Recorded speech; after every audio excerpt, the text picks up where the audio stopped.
Now, if you desperately need a shiny new smartphone, but you're stony skinty broke because you spent the last of your savings on a couple of crates of booze for your big birthday blowout, and then none of your so-called mates actually turned up, so you ended up drinking the whole lot yourself and then vomited all over the cat, well, no worries. You can spend surprisingly little on a fresh new blower in 2025 and still get yourself something that isn't a total piece of cack. I'm talking gorgeous AMOLED displays, decent gaming performance, ridiculously good battery life, the works.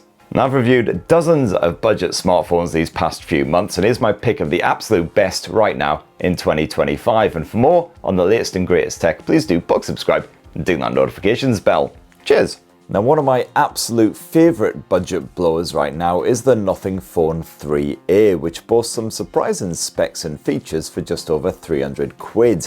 This slightly chunky smartphone sports that iconic disco arse, which flashes to notify you of messages, or just in time to whatever banging tunes you've thrown on. If you can tear your eyes from that arse for just a second and flip the Nothing Phone 3A over, that OLED screen is yet another delight. While the stereo speaker setup is decent enough for enjoying a spot of Netflix, or the satisfying sound of you beating Gribblies right in their chops with an inappropriately attired anime lass. Speaking of which, thanks to those Snapdragon smarts, the Nothing Phone 3A is nippy enough to basically play any game out there, even a bit of Wuthering Waves. Nothing's camera setup is impressively flexible, with a telephoto shooter slapped in for good measure, quite the rarity for a budget-friendly phone. And even in quite challenging conditions, you'll get decent looking pics. Nothing OS is as lovable as ever, now bolstered by the surprisingly effective Essentials space, which allows you to set reminders and build your to-do list with just a push of a button. In fact, there's little at all to grumble about here. Go check out my full review of this affordable wee delight, as well as the more expensive Pro model if you've got a bit more cash to spare. Now, if you're on a tighter budget, well, why not have a gander at Nothing's even cheaper offering, the CMF Phone 2 Pro. Aside from the annoying lack of a regular CMF Phone 2, there's little to dislike. That colourful design is again completely customizable with support for a small range of slap-on accessories, and this sequel is now more rugged as well with improved water resistance. The rest of the hardware is just as trouserially tantalising, from that poppy AMOLED panel to the respectable camera setup, complete with a basic telephoto shooter. The CMF Phone 2 Pro is powerful enough to cope with proper gaming on the likes of Wuthering Waves, just about, while that battery life is top notch.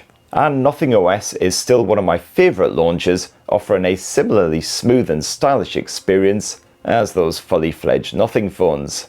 It may not be perfect, but the CMF Phone 2 Pro offers quite a lot for very little. And you can see my full review right now, as well as a side-by-side comparison with the iPhone 16e, which isn't as good despite costing almost 3 times as much.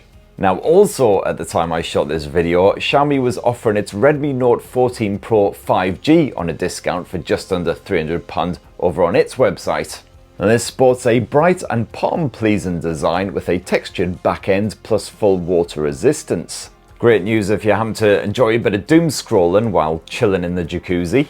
HyperOS can be a bit bulky at times, although Xiaomi is offering a good few years of updates with the Note 14 Pro 5G. And that near 6.7-inch AMOLED display is bright, punchy and supremely sharp, with Dolby Vision and HDR10 Plus support.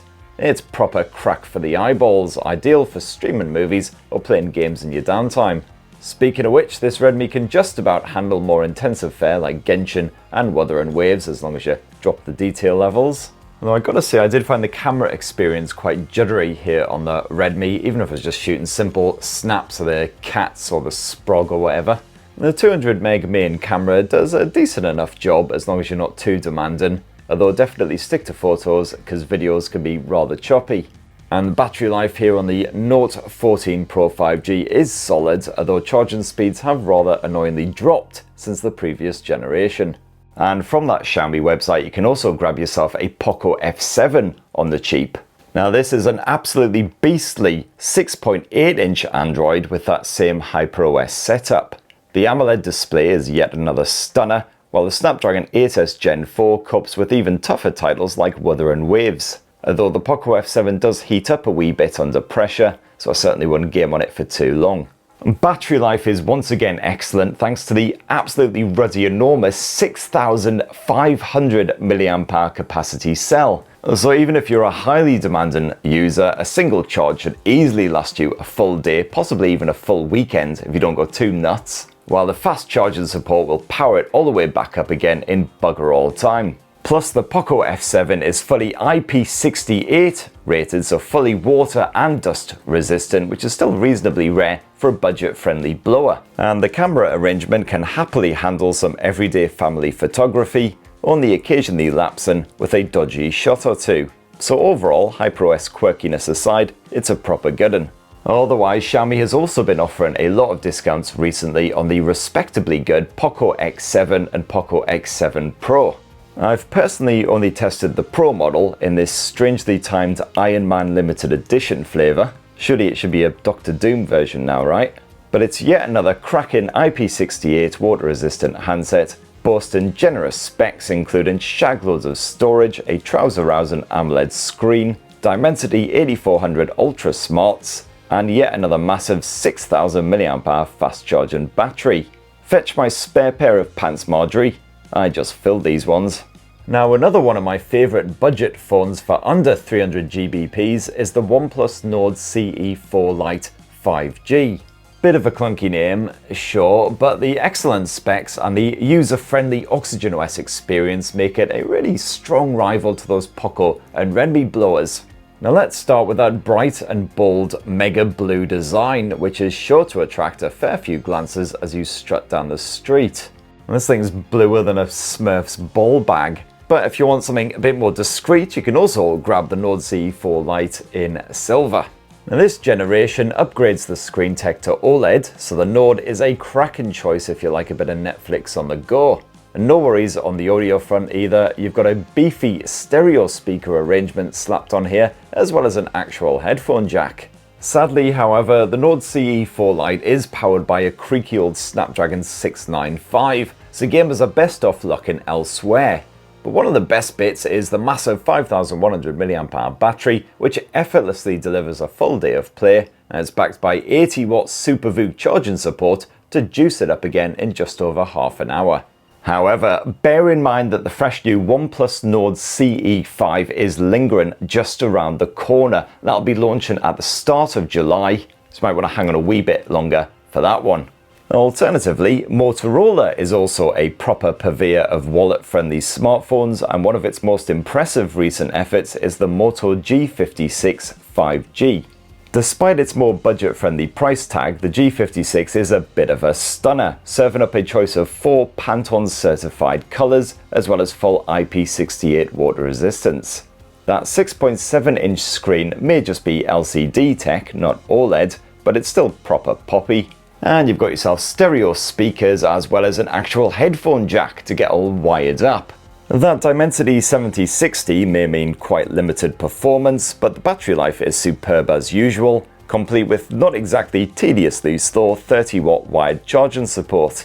And the Moto G56's camera tech is fine as well, although as usual Motorola ain't too hot when it comes to timely software updates. Nor for a super budget price, there's also the Moto G35. The performance and the camera tech are certainly nothing special, but the battery life is excellent, and once again, you've got a lovely frills-free version of Android. Plus, Motorola has once again nailed that design with a strokeably soft fake leather arse.